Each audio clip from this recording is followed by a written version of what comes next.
Hi, in this video I want to show you a brilliant game from Akiba Rubinstein where he played with 99% of accuracy rate. He made a demolishing attack with a lot of sacrificing.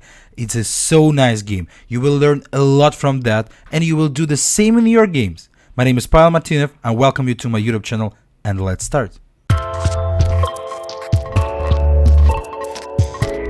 I want to start from this opening position because white made a first mistake. It's better to know to avoid these ideas. So in this position white played queen d2, and this place is really bad for the queen. It's not natural square. In some moment we can use knight e4 trick to take this queen under attack. So the best square is queen c2. Try to use natural squares in structures for the pieces. So after queen d2 Rubinstein played queen e7, and now he also wants to bring the rook to d8 to have an x-ray to the queen.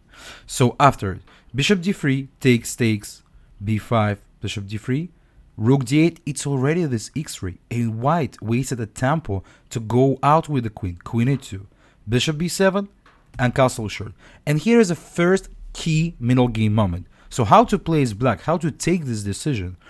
We need to know a strategical hint. We are trying to build up a gameplay where our bishops are working to. So in this situation, our bishop looks to the king side, and that one is also looks to the king side.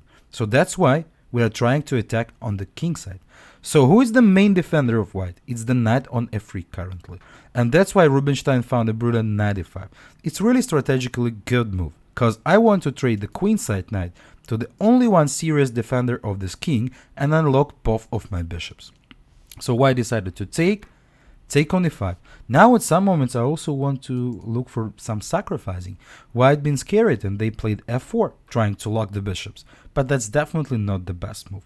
The structure after bishop c7 is not that flexible for white anymore. White decided to continue with e4, trying to switch off this bishop as well. And now Rubinstein used another strategical hint. How to find the best move. We definitely need to have all our pieces active in a chess game. And that's why he played rook a goes c8, improving the last piece, the rook, to the game. And you will see from the future game that that was a very important moment. This rook will play a key role in the combination of Akiba. So white played in this situation e5. Definitely a bad move, because yes, white blocked the diagonal for that bishop, but I'm coming bishop b6 check, king h1, and now my bishop is working on the other direction, making some stress around this poor king on h1. So our pieces are okay, and now it's a time to attack. Knight goes g4. The idea is very easy. If you will take on g4, then I can just grab on d3 and continue my attacking. As well, I want to go rook d2, I want to take on c3. Everything goes well for black in this situation.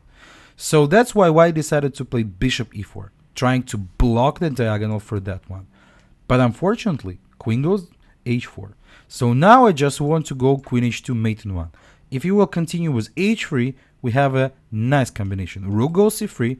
Remember, I told you about that rook, that it would be a useful piece in this situation. My idea that after bishop takes c3, I can take the bishop. Now I have two pieces for the rook. That's definitely better. And white can't capture on e4 because of simple checkmate. Queen g3. So you need to take, and queen h4 mate. So white basically needs to play this endgame after queen g4. I can just take, and this is definitely very good for black. Black's good here just because they can go rook d3. Now the bishop is hanging, and if white will go bishop b2, checkmate in one move is coming because the bishops are over there and the g2 pawn is pinned. So instead of h3, white moved g3. But the white's position is not amazing.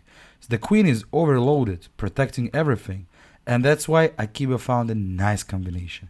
He continued with rook takes c3. It's basically a queen sacrifice for the moment whites can capture. The idea is that if you will capture here, I can capture there, queen e4 and queen h2 mate, right? So that's not works. And as well, I need to underline that bishop takes b7 is not working, because after rook g3, black's attack is unstoppable. Like rook c1, rook h3, and like I just want to take, and that's basically overing the game. So after rook c3, Rubinstein opponent decided to capture the queen, and now Rubinstein showed up a genius move. Rook goes d2. That's so amazing basically. And now white's losing forced.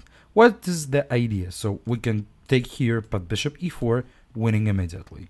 So returning back, we can take here, but after that move, it's also a victory because the bishop is hanging, and on bishop b7, I have rook h2 mate. So that's definitely obvious winning.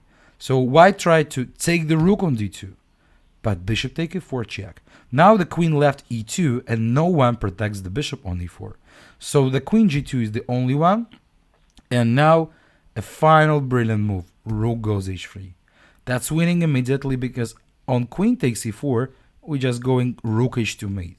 And basically in this position, white can't prevent rook h2 mate. They can go like that, I will take, they can go like that, I still will take, and rook h2 next move, winning this game. So amazing game by Akiba Rubinstein, a nice attacking lesson which you should see and use his tactics and strategies in your games. I wish you good luck in your chess games. Don't forget to subscribe to my YouTube channel, and I will see you in my new videos.